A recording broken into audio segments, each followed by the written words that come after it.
Ba-da-ba-da-ba-ba. Doodle Bible School.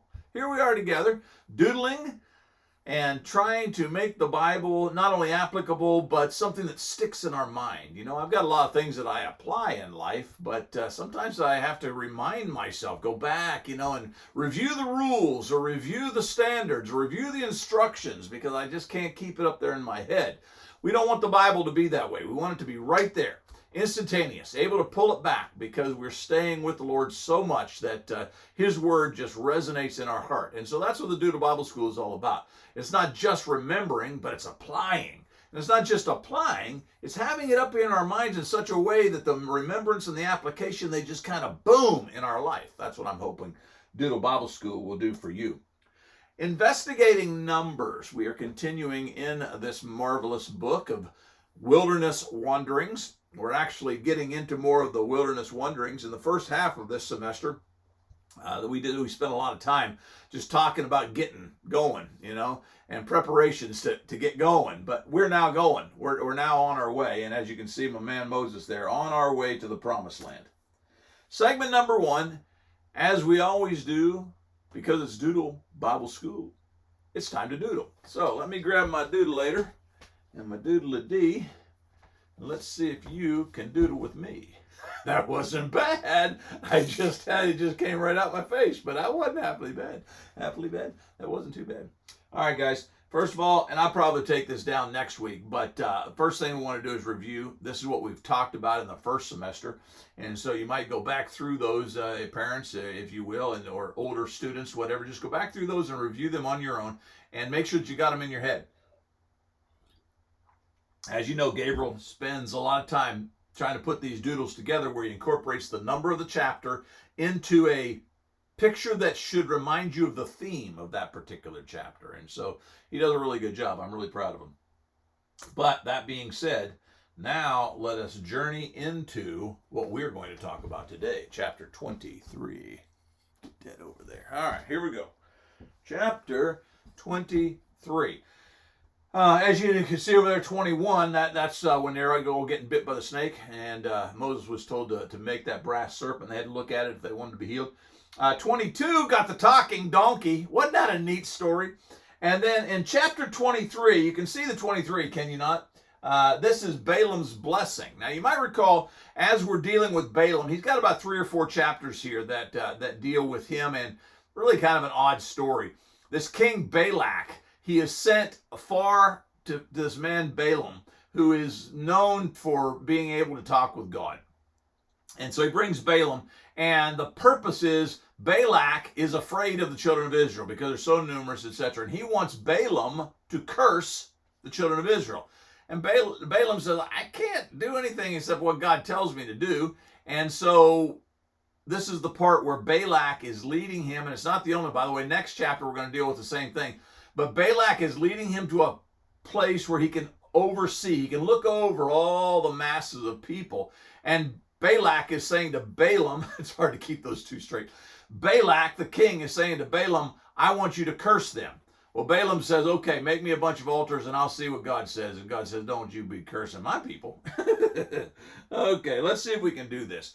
All right, now I'm going to have to go like this for just a second if you'll let me, because it's really hard on some of these to draw upside down.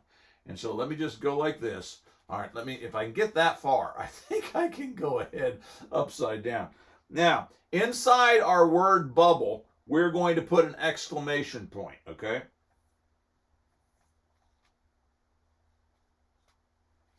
Did we do it? Yeah, we did it. That's not too bad. And we're going to put a frowny face on our man, the king over here. He is not at all happy. And the reason he's not, we got to make his crown, though. That's the part that I need to make sure we get here. Okay, it's a 3, right? So we got to go like that. And make sure we get a lot of emphasis on the 3 here. And the 2 is supposed to be, let's see. I think this is the 2. Am I getting the right spot? You guys just don't understand how hard it is for a guy who's drawing upside down to get this right. Yeah, I did it. Oh dear, look at his crown. His crown's all bent. Oh, well, maybe you'll remember it better with a crazy crown. Let's just call it that, crazy crown. Anyhow, this is supposed to remind you that Balaam is blessing. He's going to, Balak, that's the dude who's not happy. Balak the king, he brings Balaam on. He said, "Now I want you to curse these people." And so Balaam goes up to the hill and he talks to God, and God says, "Don't you dare. You bless them instead." And so Balaam comes down, and instead of doing what Balak asks, he gives him a blessing. I love that. Anyhow, 23. Can you guys see the 2 and the 3? I hope so, because I spent a lot of time working on that crazy crown there. Oh, dear. Oh, man. Can you even believe it? What do you do?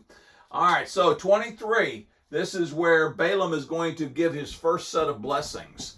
And you're going to find out in chapter 24 it's going to be the same thing. In fact, I've already instructed Gabriel whenever he draws 24 to make sure it kind of looks a little bit like 23, because 23 and 24 are basically the same thing. That Balaam is going to go talk to God. "Can I curse him?" And God's going to say, "Don't you dare." And so he comes down, and instead of cursing, he blesses him. I love these stories. The Bible is so great, isn't it? I just love the Bible so much. All right, moving on.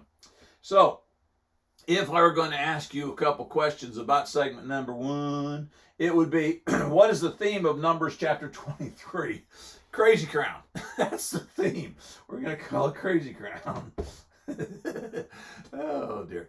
No, it's not Crazy Crown. Balaam's blessings. And by the way, just to get you ahead of things, next week, same theme. Balaam's blessings. All right, can you doodle the picture? Yeah, but man, try to give the guy a better crown than that. That's embarrassment. It's almost as embarrassing as this guy's big eyeball here. I like this guy. All right. What are pencils? No, what, not what. It says why. Read it right, Sonny. Why are pencils so popular? I got to be honest with you. I kind of relate to this. I have favorite pencils. There are certain pencils I don't like. They've got kind of a harder eraser on them, and I don't like those pencils, you know? I want a soft eraser. Anyhow, why are some pencils so popular? I'm going to say it that way because not all pencils are popular. Why are pencils popular? I'll tell you why. They're popular because they can draw a crowd. Get it? They draw it, and they can also bring a crowd together. I thought that was actually kind of cute. This guy's eyeball kind of creeps me out a little bit, but other than that, I like it. All right, make a memory. That is segment number 2, if you're still with me. And they got our dancing brain over there. He's still working out. All right, this is where we talk about, I don't know why, I think it's all the pollen in the air from the springtime, but I can't get there. I just keep. All right, I'm better now. All right, now we're going to talk about the memory verse. Here we go, the memory verse. We're going to look at Numbers chapter 23 and verse 11 as our memory verse today. And as my man Moses says, all you got to do is say each line 5 times. And Balak said to Balaam. There's those 2 guys in one phrase. You can see how hard it is. Balak's the king. Balaam is the man of God, okay? And Balak said to Balaam. And Balak said to Balaam, and Balak said to Balaam, and Balak said to Balaam, and Balak said to Balaam. See there? It's already stuck in your head. You'll never forget it. What have you done to me? I took you to curse my enemies, and behold, you've done nothing but bless them. He sent a whole lot of money and all kinds of people to get Balaam to come. And Balaam says, I got to talk to God. God said, don't you dare. And so he comes down there and he blesses him instead. That's so great. Anyhow, here we go. Now, if you can't remember it by saying each line 5 times, one of the fancy-dancy ways that we've come up with here is you can go through here and you can leave blanks. And I don't know what in the world I did here. When I was preparing my slides yesterday, I forgot to put any blanks. So I guess you're just going to have to cover over some words here and pretend I don't know. You're going to have to rewrite it. But you're going to get to, this time you get to choose which one of these words you're leaving out of the sentence, out of the verse. And once you've done that, you blank them out, and then you got to go back and you got to put those words in there. Man, I wasn't thinking yesterday. Oh, dear. All right. Here is what we got for the test preparation for this particular segment. 2 questions, and they are these. What did Balak want Balaam to do? Balak the king wanted Balaam, the man of God, to curse the children of Israel, but God says, I don't think you're going to do that, buddy. I mean, at this particular point, Balaam's got to be thinking, I got to say what God says, because, I've already seen a Tonka donkey. He met an angel in the road with his sword drawn. I think Balaam might have got the message at this point. Okay. Can you quote the memory verse? Well, not really, because we didn't do a very good job on leaving blanks, but anyhow. All right, here's my man with the lollipop. You ready? What kind of dog loves bubble baths? I've had a few dogs in my life, and I've got to be honest with you. They did not like bath time. They're not quite as bad as a cat, but I'm telling you what, my dogs, they never wanted baths. They hated baths. Anyhow, this dog evidently really loves the bubble baths, though. What kind of dog loves bubble baths? Well, the shampoo doll. Yeah, shampoo, the poodle. This is sham. Oh me, that's just craziness. All right, segment number 3. Here we go. It's time to ponder a passage. Time for us to sit by the pond. Always have my head in the way of my little fisherman guy sitting there by the pond. He's fishing, and we're going to ponder. The background's a big desert. This guy's he's fishing in the desert. Oh well. Ponder a passage. This is where we get into the actual passage part, and we look at part of it. It's really kind of a cool story. So Balaam says to Balak, so the man of God says to the king, he says, build me here 7 altars and prepare for me 7 bulls and 7 rams. So how many altars did Balaam tell Balak he had to build? 7. Very good. Balak did as Balaam had said, and Balak and Balaam offered on each altar a bull and a ram. So 7 altars. What did they offer on each altar? They offered a bull and a ram. So 2 things on each altar. And Balaam said to Balak, stand beside your burnt offering, and I will go. Perhaps the Lord will come to meet me, and whatever he shows me, I will tell you. So I'm going to go talk to God now. And he went to a bare height. You notice I've got in brackets there, the NIV says a barren. I think it's a much better way of translating that. He went to a barren height. So he went to kind of an area that doesn't have, I guess, any grass or anything. It's kind of barren. And God met Balaam.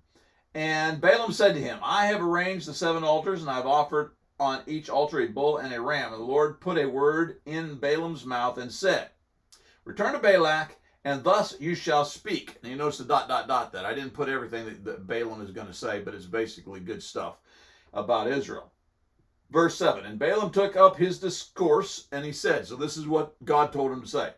How can I curse whom God has not cursed? How can I denounce whom God has not denounced? That's part of what he said. He says, I can't curse him. God told me not to. He didn't bring up the fact I just saw a talking donkey in the road. I'm not. Anyhow, verse 11. And Balak said to Balaam, what have you done to me? I took you to curse my enemies, and behold, you have done nothing but bless them. That's our memory verse. And so instead of cursing them, he blesses them. Then verse 12, and he answered and said, this is Balaam talking back to Balak. He says, must I not take care to speak what the Lord puts in my mouth? I got to say what God tells me to say. I just saw a talking donkey, and an angel is ready to kill me. I'm going to say what God wants me to say. So there you go. All right, here are your 5 questions that we take from that part of the passage. How many altars? 7. What did they put on it? A bull and a ram? I don't remember. I better go back and check that one out. I don't want to get this wrong. Oh, I went too fast. Yeah, a bull and a ram. Look at there. My memory's not completely gone. A bull and a ram. Where did Balaam go to meet with God? A barren place. Why was Balak upset with Balaam? Because he didn't do what he asked him to do. That cursed the people. And what did Balaam say to Balak when he objected to his man? He said, I got to say what God tells me to say. All right, here's the funny. Why did the lion eat the tightrope walker? That could be a problem at a circus. If the lion comes out and eats the tightrope walker. Yeah, that would be a problem. Why did he do it? I'll tell you why. Because he wanted a well-balanced meal. And who better to be balanced than a tightrope walker? Because they're very balanced. You know what I'm saying? I thought it was funny. Okay, let's move on then. Segment number 4. Apply the why. Doing, doing. This is where we take that same passage, but we draw into one particular part of it and see if we relate to it a little bit. Must I not take care to speak what the Lord puts in my mouth? How does God tell us what to say today? Do you ever think about that? Let's say that you had a friend and you wanted to talk to them about God. What would you say? And how would you know the right thing to say? Is it by going to the preacher? By going to your parents? Or is it by going to a book? Write me a short paragraph on that, would you? The question is, how does God tell us what to say today? And maybe you could add in there one of the messages that you see in that tells you what you need to say to your neighbor about God. How about that? Well, folks, this leads us to our last funny of the day. And I feel bad for this guy. He really needs to go to an orthodontist or something because he's got one tooth left. And he's really toothable. Anyhow, why was the spider on the computer? Spider, computer, why? I'll tell you why. Spider was on the computer because it was looking for a new website. Or new websites. I know, it's not that funny. Okay. Oh, dear. Guess what that brings us to, segment number 5. Oh, there's my man Frank. He says, oh, dear, it's time to test. Oh, dear. Yeah, Frank, it is. And so I don't know who Frank or what Frank is. He kind of looks like a bean, but I've never seen a bean colored quite that way before. How about you? Anyhow, oh, Frank, he's scared to death of these tests. It's okay, Frank. You can handle it. Test number 19 over the book of Numbers brings us to chapter 23. And before you upon the screen, you find 10 questions. These are the 10 questions that will let us know whether or not you were paying attention and whether or not you got the stuff right up here where it's supposed to be. There they are. 10 questions to test your understanding of Numbers 23. All right. You know what that means. Tell Frank goodbye. Bye, Frank. See you guys next time. Thanks for being with me. Be there. Matthew 16:26.